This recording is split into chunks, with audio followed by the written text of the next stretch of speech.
Check Podcasts.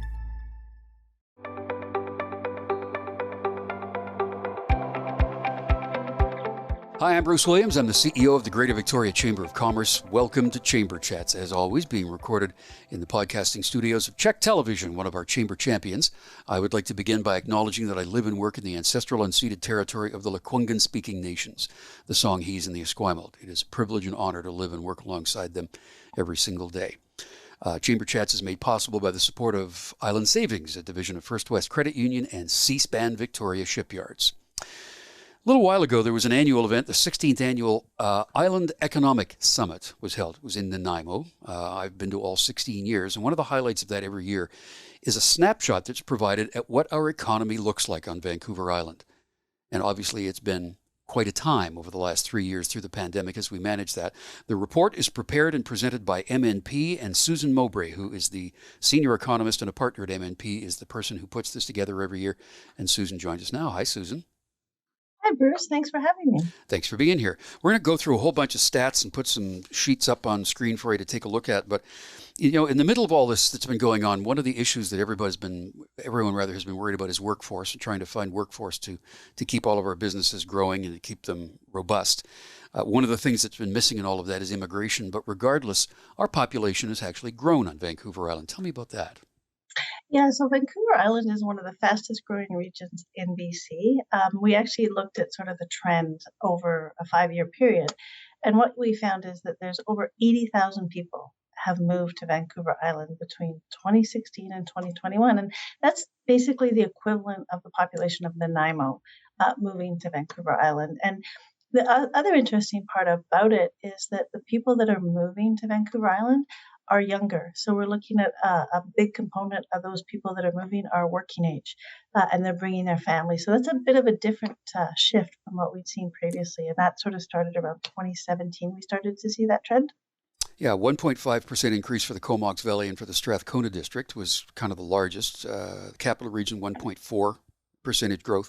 The North Island, though, Mount Waddington only grew by 0.1%. I guess that's the usual, though, right? That's actually better than Mount Waddington has been doing.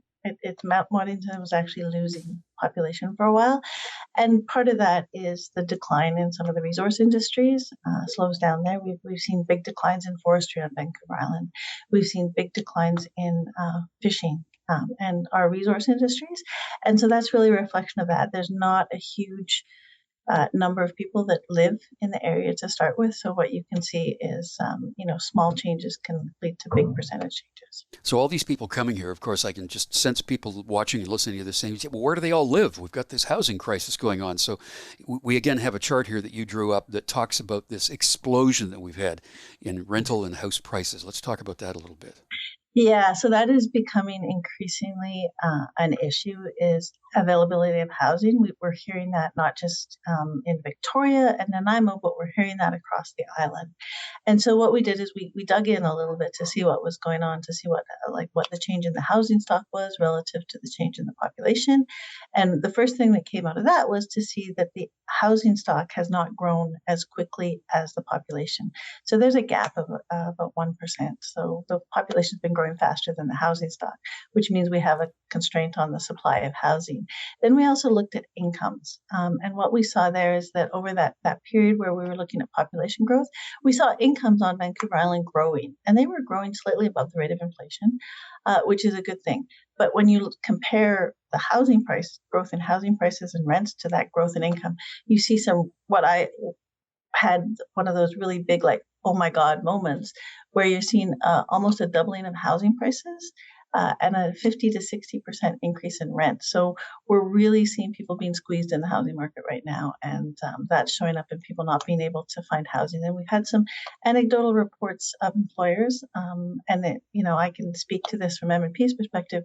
We've been trying to recruit people to our Victoria office, and they haven't been able to find housing. So they from other parts of BC and other parts of Canada. And so one of the constraints on them moving was housing. So now they're working in other places in Canada for us. Yeah. So MNP is hiring, is what you're saying. We are hiring. Okay. Well, MNP is they're a chamber champion. They're a great company. MNP is. I want to go back to the housing thing for a little bit here. Yeah. Traditionally, over a long period of time, Port Alberni has been probably the most affordable market on Vancouver Island. But when we look at this chart that you prepared here, it just boomed. It skyrocketed in Port Alberni. Yeah, that was something we saw. We saw a big portion of the increase in housing prices occurred during the pandemic. Yeah. So this is when we started to see people shift and work remotely. They started to want to move out of places like Vancouver, out of Victoria, and there started to create a lot of demand in places like Port Alberni and actually all the way up the island. We're seeing that in the North Island as well. But that was really a pandemic effect, and that's that we've heard a lot about. People had extra cash that they were sitting on, a lot of savings. They were putting it into the real estate market, and that's what we saw in Port Alberni as well. And to go back to the income thing, which you referred to before, so it would appear that the change has been most profound in areas outside the capital for household income. Let's talk about that for a sec. Yeah, and I think what that really represents is part of it would be that some of that demographic shift that I was talking about. We started to see about sort of around 2017, 2018 that before that, most of that growth was in the capital region, but then we started to see growth outside the capital region, and those people are working age people coming in and for employment and economic opportunities. So that would mean that and in a lot of the areas where we're seeing growth, there was a lot of people that would be considered retired, so their incomes and the way that we measure incomes would be fixed incomes or pension incomes, so they'd be relatively lower than people with working age. So I think that probably reflects mostly just that change and that increase in the working age population. Yeah, when you look at the 2 or more person households, Mount Waddington, again, North Island region, the median household income there is $20,000 less than it is in the capital region. So that kind of goes back to what you were saying before, right? Yep, exactly. And part of that is also where we have a large Indigenous populations, and where Indigenous people are a relatively large portion of the population. They tend to have lower incomes and worse outcomes in the labor market. So that's a reflection of that, and that's something that is hopefully through reconciliation efforts we'll start to be able to move the dial on that. Yeah, we sure hope so. Our chamber's working quite a bit on that too. So these are areas, for example, so the capital region, median household income, $111,000. And we mentioned the North Island at about $90,000. The percentage of persons with low income revenue right now, let's talk about that. So your stats here are showing that percentage of people is actually going down. Yeah, and that's a really good news story. So we're seeing a lower percentage of the population being below what we consider sort of in that poverty range. So that's a reflection of a couple things. And if you look at it from 2015 to 2019, we were seeing declines. But then there's a really big decline between 2019 and 2020. And I want to just talk about what's happening in those two different periods. Yeah. Between 2015 and 2019, that was, we saw the introduction of things like daycare subsidies, like the $10 a day daycare, and improved access, and a lot of things that were put into childcare. So that's a reflection of that. We saw some changes to BC's tax policy, so that's really helps to reduce those poverty rates. So that's sort of the key factors in that one. Between 2019 and 2020, there was a big influx of COVID supports, both federally and to some degree provincially. And so that we see that big percentage change there. There's a couple percentage point drop year over year, like between 3 and 5%. That is a reflection of those COVID supports. How much of that will persist going forward as we come out of COVID, given, that we're seeing, a very strong labor market, wage growth, it's still not clear yet. So it'll be interesting to see when the 2021 and 2022 numbers come out. Yeah. As we moved through the pandemic, I think a lot of people were keeping their eye on the number of businesses that were going to go out of business, or for that matter, bankruptcy. We've got some stats on that. We're going to talk about that next.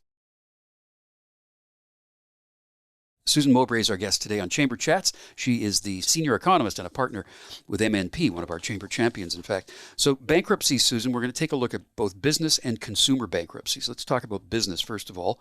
Bit of a trend there.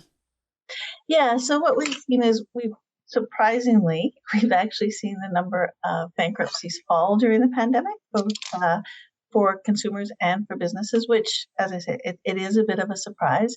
Some of that reflects sort of some of those supports that were provided that help businesses go through. One thing to keep in mind, though, is that a business only goes bankrupt or goes into bankruptcy when they have assets to distribute.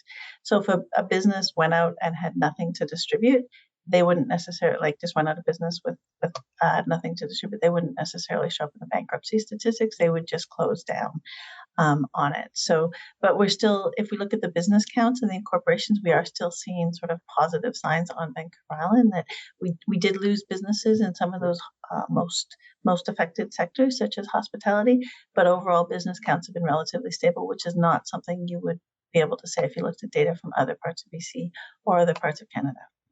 Okay, so the island's kind of holding its own in a way. Consumer bankruptcies, this is individuals we're talking about, is that correct? That is correct. So that's down significantly.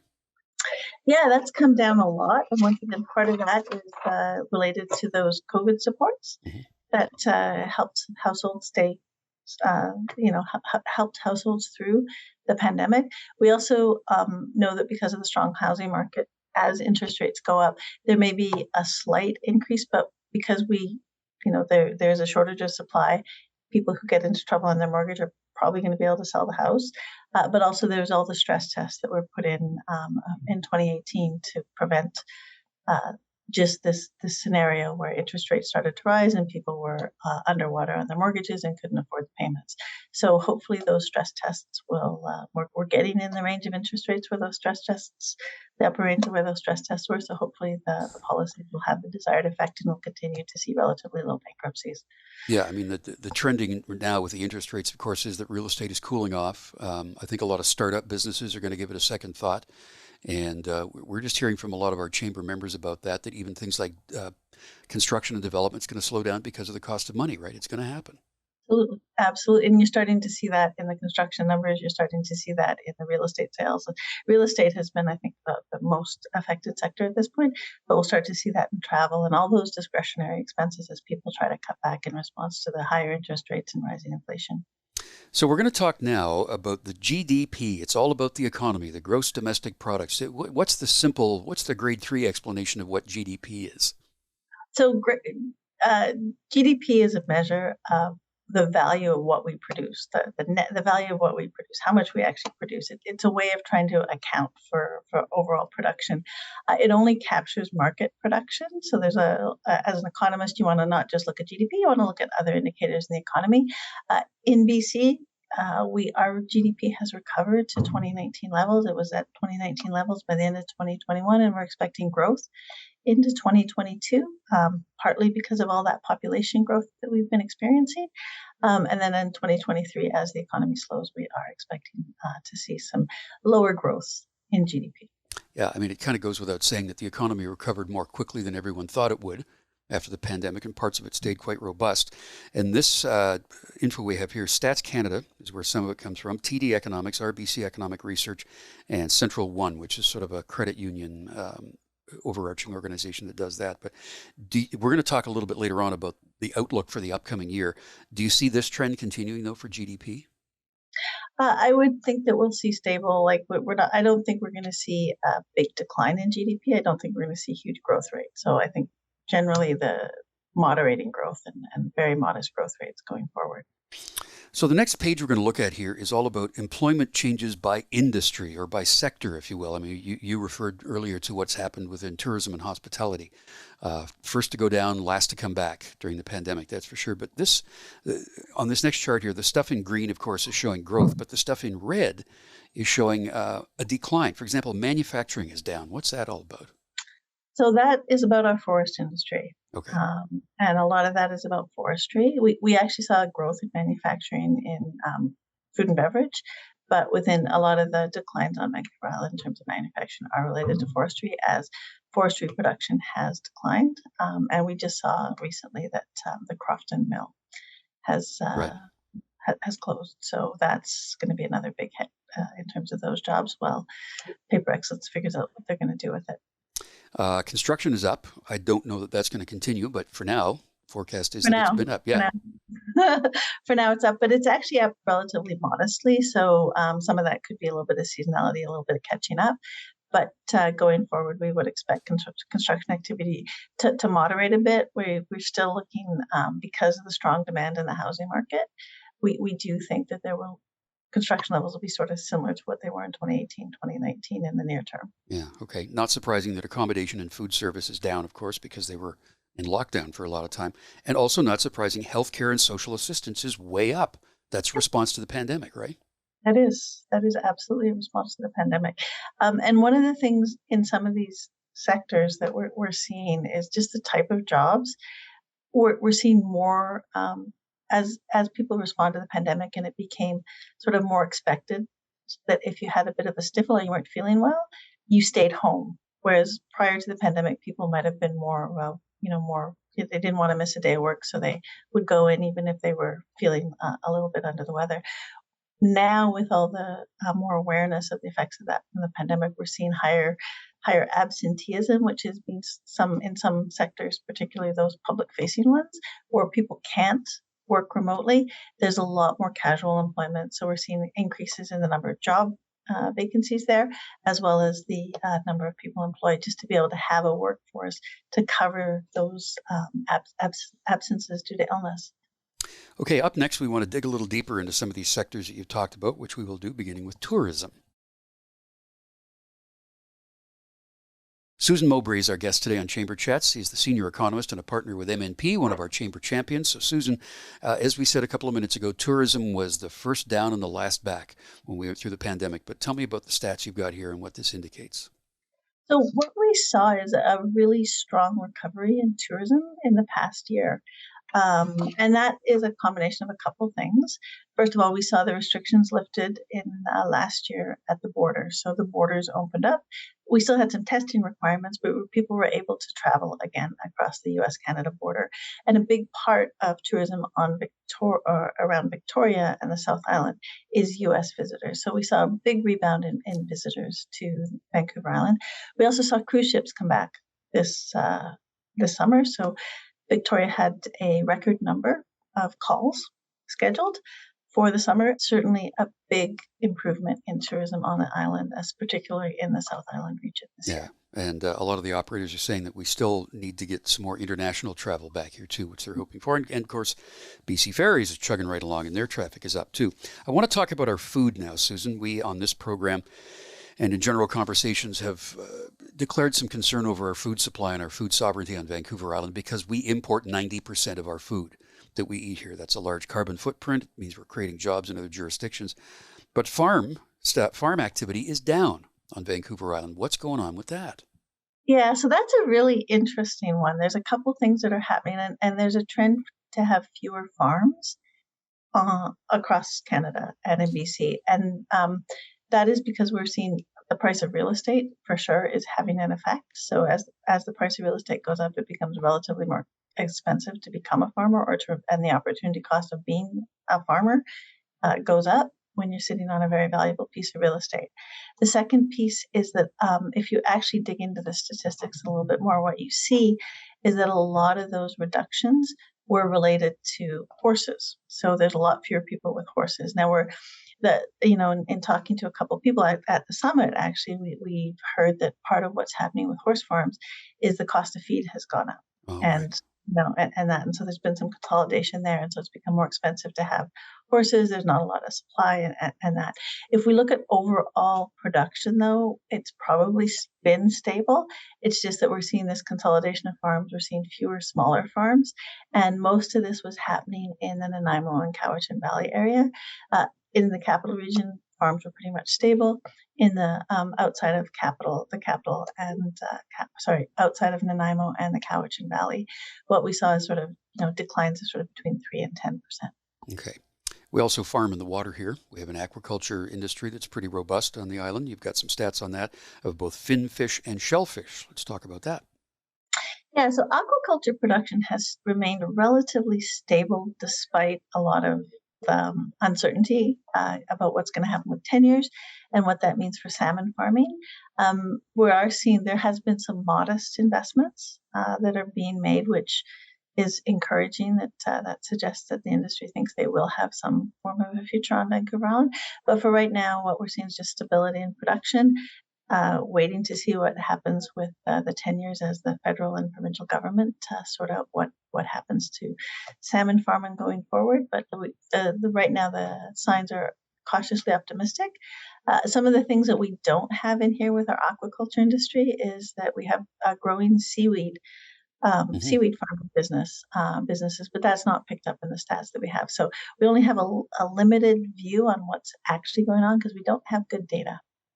Yeah, Cascadia Seaweed is the leader in that sector, who are a future guest coming up on a chamber chat very soon. Something else we've talked about on these chamber chats in the past is the role that international students play in keeping our post-secondaries, first of all, stable, financing wise, and it's also a source of workforce. But those numbers aren't quite back yet for international students, are they? No, they are not. What we're seeing is we saw when our post-secondary schools went back to providing in-person learning opportunities and requiring people to be in person, we did see students come back. There was a big rebound in students, but we didn't see the same rebound from our main market, which is China.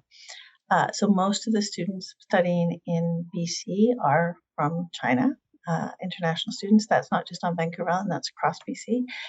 And what we've seen in China is there's been a change in our relationship with China. They've made some changes to uh, for that have affected our universities in terms of who can offer courses in China that would bring students over here. But also we're seeing an improvement in Chinese universities. So the need to go abroad for that quality education is less for a lot of people just through those improvements in Chinese universities. So just to wrap up this entire report that you've done, Susan, the outlook for 2023 has some good news and some not so good news. Yeah, so I think the way that we would characterize it is cautious optimism. We think that the population growth is going to continue to support Vancouver Island. We know that it's slowing.